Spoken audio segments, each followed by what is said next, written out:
maintenant je vais vous parler de l'alignement polaire. La monture que j'ai, moi, c'est une Skywatcher HEQ5 Pro, je m'excuse.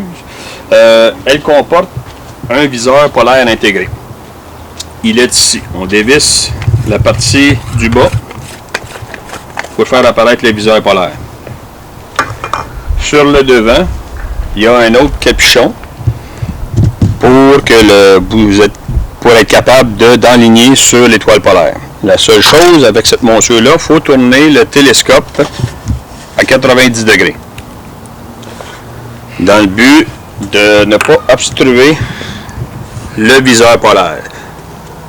Sinon, vous avez la barre des contrepoids qui va obstruer votre viseur.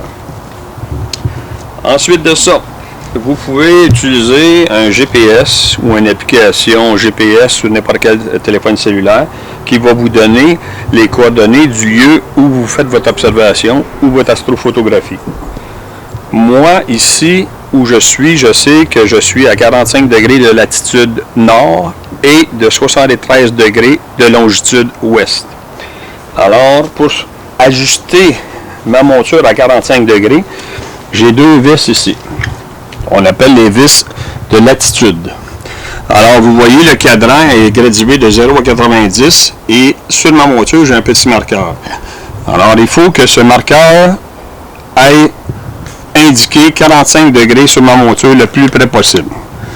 Lorsque je visse une vis, l'autre, je la dévisse. Voyez-vous, je suis approximativement pas mal à 45 degrés. Ensuite de ça, là, j'ai ajusté l'étoile polaire sur la latitude, ce qui veut dire en hauteur comme ça. Maintenant, je dois l'ajuster à l'horizontale, de façon azimutale. Pour ce faire, j'ai deux vis encore sur le devant. On appelle les vis azimutales qui vont me permettre de jouer avec la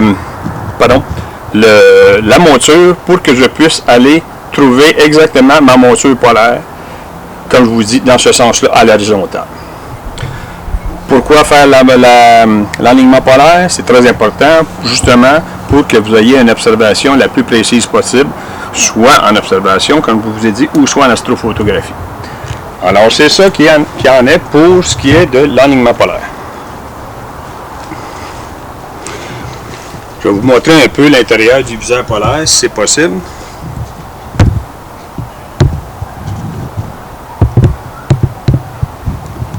Voyez-vous, il y a un réticule qui vous montre exactement où va se trouver votre étoile polaire. Vous devez ajuster les vis en conséquence. Je vais vous montrer tout à l'heure sur le zoom comment trouver l'étoile polaire tout dépendant de l'heure d'observation. Merci.